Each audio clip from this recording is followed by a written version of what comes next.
Hi, you're on the Reddit Confessions channel. She stood in the doorway with her arms crossed, looking at me like I was some broken appliance she regretted purchasing. Do what I ask, she said slowly, like I needed help understanding. Then you get me. No anger, no emotion, just a blank stare as if she were reading terms and conditions off a screen. It was 11:43 p.m. I remember the exact time because I was microwaving a leftover burrito while scrubbing the grout in our kitchen tiles. Something she put on a color-coded checklist stuck to the fridge. It was task number 14 out of 21. The reward, her attention, apparently. I blinked at her and said almost under my breath, I don't need a slot machine. She didn't laugh. She didn't frown. She just walked away like I hadn't said anything at all. And somehow that silence hurt more than if she'd screamed. That was 4 months ago, and I've been spiraling ever since. Not because she said something cruel, but because I realized that for years, I've been quietly accepting this system, this conditional affection, like love was a loyalty program.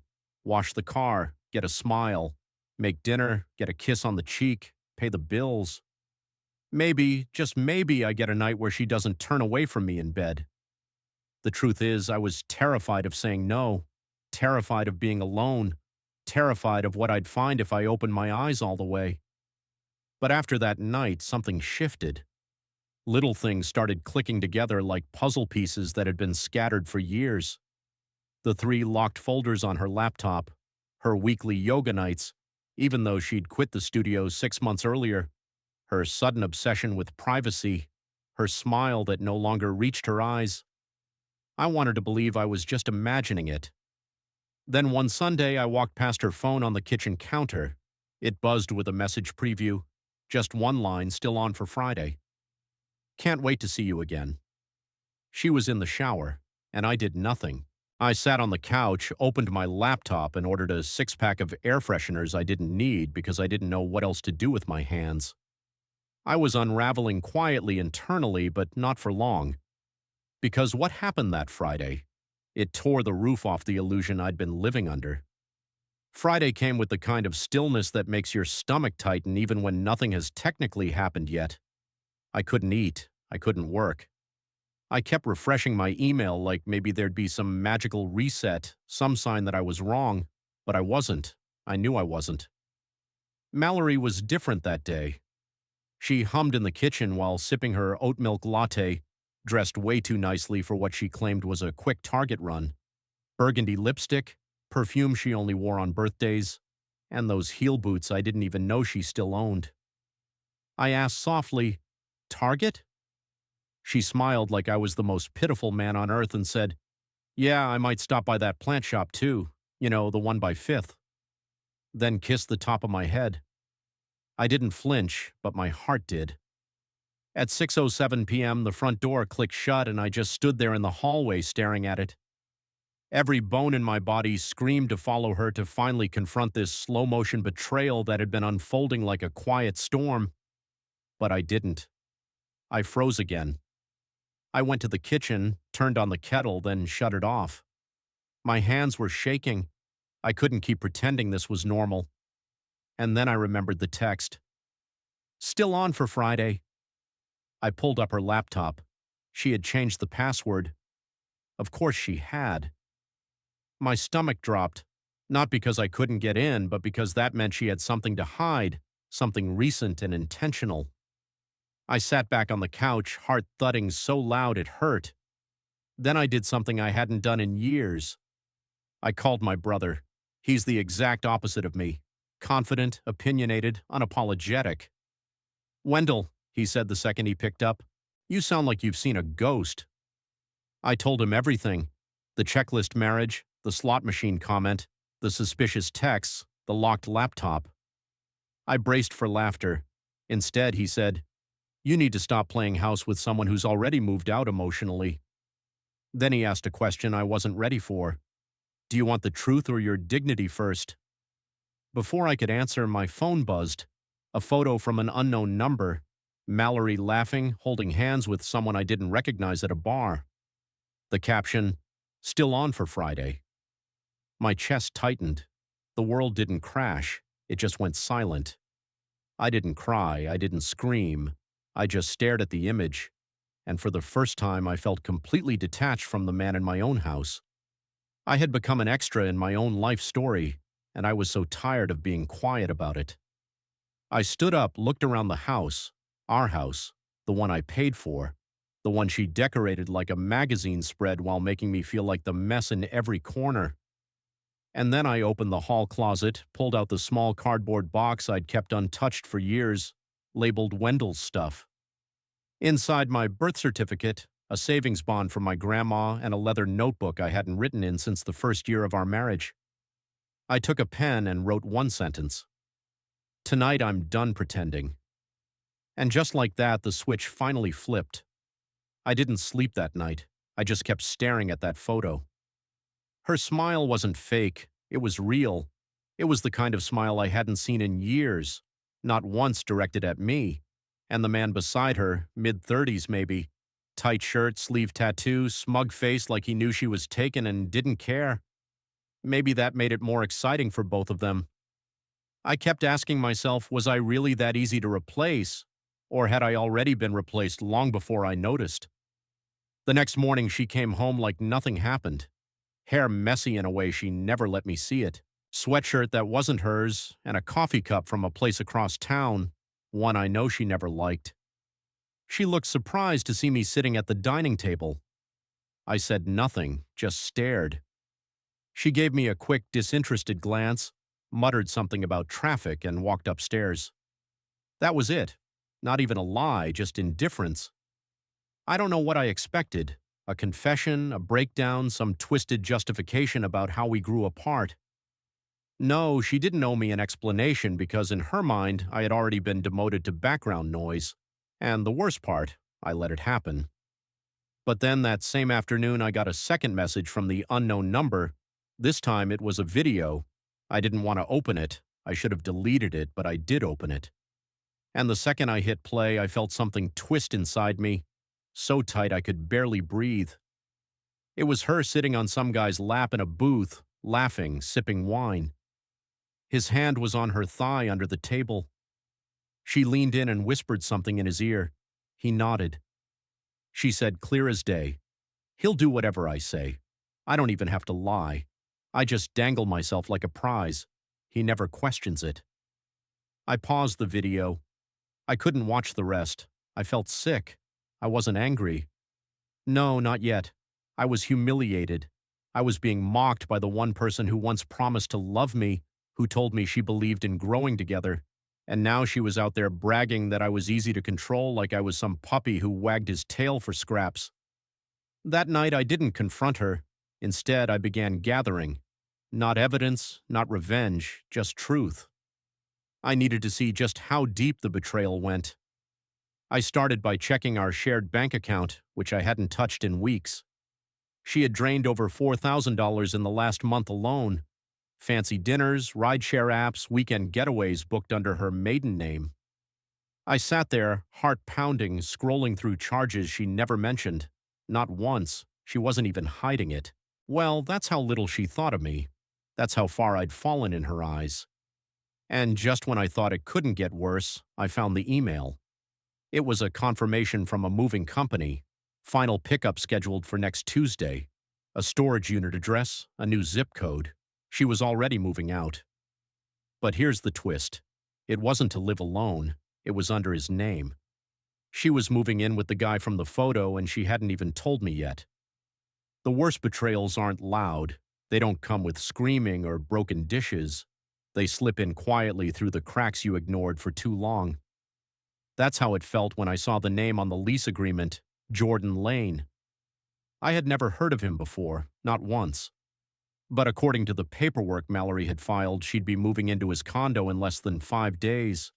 The same Mallory who still kissed me goodbye before work. The same Mallory who told my mother she was just tired lately. She had already started a new chapter before I even finished the last sentence of ours. I stared at the document for 10 minutes, maybe longer. There was a note at the bottom, typed casually. Utilities to be transferred before Monday. As if leaving your husband wasn't a big deal, just something to squeeze in between brunch and a nail appointment. I wondered if she'd packed already, if the red suitcase she kept hidden behind the closet was filled with clothes for him, if she planned to ghost me in my own house. I needed air. I walked outside and just sat on the front steps. A neighbor waved. I waved back like nothing was wrong. And in that moment, I realized how invisible heartbreak really is. No one sees it. No one asks. They just assume your life is quietly rolling forward, not splintering inside. That night, I couldn't look at her without feeling nauseous. She was in her robe, texting someone with a smirk on her face, probably Jordan. I wanted to ask her why him. Why now? What did I do to deserve this? But I didn't because she would have twisted it into another reason to justify leaving. Instead, I watched. I listened. I observed every little detail like a man taking mental photographs of a crime scene. The next day, she was gone again. Meeting some friends, she said. No names, no time, just a vague excuse. I waited 20 minutes. Then I opened the drawer by her side of the bed. I found her spare phone, the one she thought I didn't know about. I unlocked it using her old birthday. She never changed it. And that's when I saw everything. Messages to Jordan that made my skin crawl. Photos, voicemails, plans. She wasn't hesitating. She was invested. She had been telling him how boring I was, how she felt like she was mothering a man-child. She even joked about how easy it was to manipulate me. He still thinks we're going through a rough patch, she wrote in one thread. Poor Wendell, he's trying so hard. I laughed. I actually laughed out loud. It was either that or scream. But then there was one message that froze me. It was from Jordan and it said, "Does he know we met before the separation?" And she replied, "No, he still thinks I met you this year. Let's keep it that way." I reread it twice. My jaw tightened. I hadn't just been lied to. I'd been set up. The marriage hadn't collapsed. It had been replaced before it even began to crumble. And I knew in that moment that she wasn't just leaving me. She had been gone for a long time. I nodded, told her to have fun. Inside, I was already breaking because I knew exactly where she was going. And it wasn't with the girls. The day of her birthday, she left early. Too early for a dinner. She wore heels, lipstick, a gold necklace I'd given her years ago when things still felt real. I watched her walk out without so much as a goodbye, and I just sat there on the couch alone. I didn't cry, I didn't drink, I didn't do anything until 6:43 p.m. when my phone buzzed again. Another message, same number. Thought you might want to see who she's really with tonight. Attached was a photo, Mallory laughing with Jordan at a rooftop bar.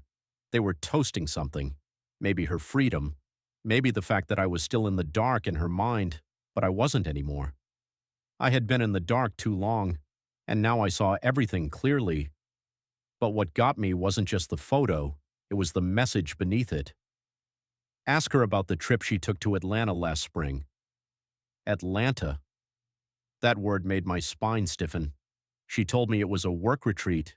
3 days, no signal, all women. I remembered how she came back distant, annoyed with me for asking how it went. She said I was too clingy. I let it go. I always let it go. I couldn't anymore. I went back to the spare phone and scrolled through older messages. I don't know why I hadn't done it before. There it was. March 12th. Jordan, can't wait to see you tonight. Room 317, same hotel as last time. Mallory, don't forget the rose and I'll wear the red thing. I felt something hollow out inside me. That Atlanta trip wasn't the beginning. It was a continuation of something they'd started long before I even suspected. She lied to my face, slept beside me, laughed at my jokes, kissed me goodnight, all while sneaking off to be someone else with someone new. I went to the bedroom and sat on the edge of the bed, staring at her side of the closet. It was half empty. Some of her shoes were gone, her favorite hoodie, a few necklaces. She was moving piece by piece so I wouldn't notice the whole thing missing until it was too late. And it almost was, but I wasn't going to wait for her to leave me in silence. If she wanted a show, she was going to get one, and her birthday would be the perfect stage. I grabbed my notebook, not the one with the sad journaling, The other one. The one I kept for lists, plans, things I never thought I'd need again. And at the top of a blank page, I wrote 3 words: make her speak. I stayed up the entire night before her return, not pacing, not crying, planning. Something inside me had shifted. I was done being the soft-spoken fool who kept swallowing pain just to keep the peace.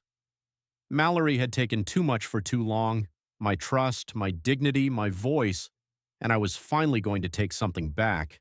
Not revenge, not violence, just truth. Truth presented in a way that couldn't be twisted or gaslit or conveniently ignored. The house was dark when she came home. I turned off every light except for one, the hallway bulb near the stairs. It flickered slightly, casting long, shifting shadows across the entryway. She stepped in wearing that navy blue dress and heels that clacked against the hardwood like an unwanted metronome. She was holding a gift bag. I wondered if it was from Jordan. Perfume, lingerie, I didn't care. "Why is it so dark?" she called out, placing her keys in the bowl by the door. Her voice was steady, bored even. She didn't know what was coming. I didn't answer from the couch. I waited. She walked into the living room and froze when she saw what was on the coffee table. Photos printed, lined up neatly. Her with Jordan at the rooftop bar. Her holding hands with him at the park. Her in Atlanta outside a hotel entrance. All time-stamped, all undeniable. Her mouth opened, but nothing came out. I spoke before she could find words to reshape the narrative. "I know everything," I said, calm stone. "Not just about him, about Atlanta, about the moving truck, about how long this has been going on." Mallory blinked, then did what she always did, tried to pivot. "I can explain." "No," I said. "You already did, in texts, in photos, in lies." She took a step forward. "Wendell, you're blowing this out of proportion. You've been distant for months. We're not happy. This was just, it wasn't planned." I chuckled. Actually chuckled. "Not planned. You booked movers, opened a new joint account, changed your mailing address. You made sure I wouldn't notice until you were gone." "I didn't want to hurt you." "That's rich," I said. "You didn't want to hurt me, but you let me rub your feet the night you came back from Atlanta. You looked me in the eye while calling me sweet, all while texting him under the table." She was quiet, and then in that eerie Mallory way, she got cold like a switch had been flipped. She straightened her shoulders, narrowed her eyes. "So what now? You want to punish me? Ruin my life because I moved on?" I stared at her. "No, I want something much simpler, which is the truth, in front of people." That's when she noticed the blinking red light in the corner of the room. A tiny GoPro hidden behind a bookshelf plant recording, capturing every word. She lunged for it, but I was faster. "I already have a backup," I said. "It's not about posting this. It's about having a version of this story that you don't get to edit." Her face flushed red, not from shame, but from panic. Control was slipping from her fingers, and she knew it. "I'll tell everyone you're unhinged," she hissed. "Do it," I said. "But make sure to explain the photos and the texts and why you never told me you were leaving until I found out on my own." Mallory didn't speak. She just stood there, her birthday makeup smeared slightly under one eye, the gift bag still swinging from her wrist. She looked less like the woman I married and more like a stranger caught shoplifting a life she never fully earned. And in that silence, something even bigger dawned on me. She wasn't sorry, not for what she did, only for being caught. Mallory sat down slowly like the air had been sucked out of her. Her face didn't carry shame, it carried calculation. She was scanning the room, trying to gauge how much damage had been done. I didn't move, I didn't yell, I just watched her unravel. "You blindsided me," she finally whispered. "That's low, Wendell." I almost laughed at the irony. Blindsided. I had been living in a relationship where I was the only one playing by the rules, and she had the audacity to act like she was the victim. My hands clenched, but I didn't let myself get dragged into one of her scripted guilt traps. "I didn't record you to hurt you," I said. "I did it to protect myself. So when you twist the truth later, I have proof that I wasn't imagining all of this." She looked at me with that same expression she used when waiters got her order wrong, disdain dressed up as indifference. So what do you want, Wendell? You want me to beg, cry, say I made a mistake? I shook my head.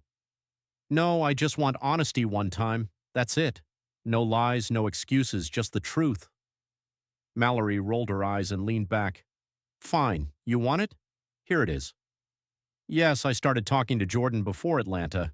Yes, I slept with him that weekend. And yes, I've been planning to leave you for months, but I didn't tell you because I knew you'd fall apart. You're too delicate and I couldn't deal with the drama. I don't know what I expected, but her honesty hit harder than the lies. It was like being hit with cold water after drowning in warm denial.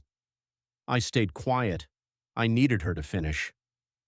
I outgrew you, she said softly, almost like she was trying to sound poetic. You stopped challenging me.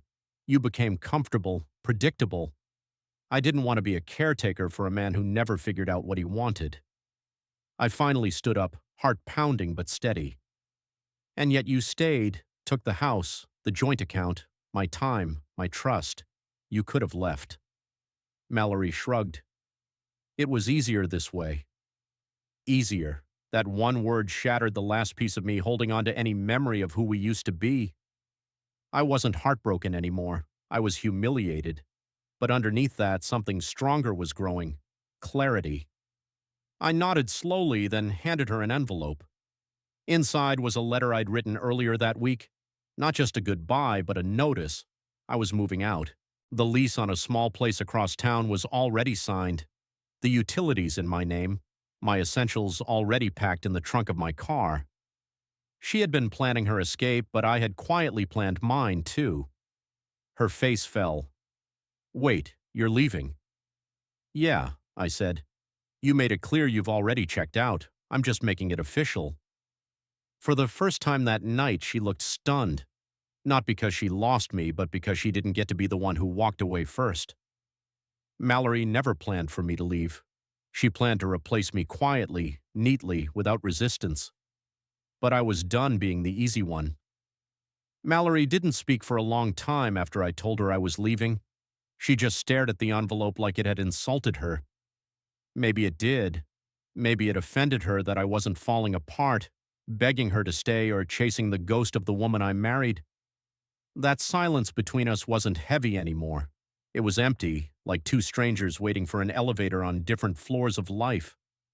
She finally asked, "So, you're just done?" And I said, "No, I was done a long time ago. I just didn't know it until now." That night I didn't sleep in the guest room. I slept in my car. Everything I needed was already packed. 3 duffel bags, my notebook, and a laptop that still had bookmarks to articles I never finished reading. I drove to the new place at 2:17 a.m. No music playing, just the hum of a man who had finally stopped lying to himself. The apartment was small, 2 rooms, carpet that needed replacing, but it felt like air. For the first time in years, I wasn't walking on eggshells. I was walking on my own terms. I stood in the middle of that quiet room, dropped my bags, and actually laughed. Not because I was happy, but because I finally remembered what breathing felt like. In the days that followed, I started to write again. Not just rants or regrets, real thoughts, honest ones. I saw my brother more. I told my mom the truth. I unfollowed Mallory on everything and deleted the photos. Not to erase the past, but to stop worshiping a version of love that never loved me back. As for Mallory, she moved in with Jordan just as planned. I heard through mutual friends that things got complicated fast. Money fights, trust issues, secrets unraveling. Maybe she finally realized that love isn't a performance review, or maybe she didn't. It's not my job to wonder anymore. And me, I still flinch at small things. I still check for signs. But I also started sleeping through the night. That alone feels like a miracle. I didn't win anything. There's no revenge arc here. Just a quiet man who remembered how to choose himself after years of being the background character in his own life. So yeah, this is my confession. Not to get pity, not to get applause, but maybe, just maybe, to remind someone watching this that silence isn't strength when it's protecting someone else's lies. Have you ever walked away from someone who thought they'd already replaced you? Tell us in the comments what moment made you say enough. And if this story hit close to home, don't forget to like, share, and subscribe to Reddit Confessions because sometimes the most powerful ending is the one where you walk out quietly and never look back.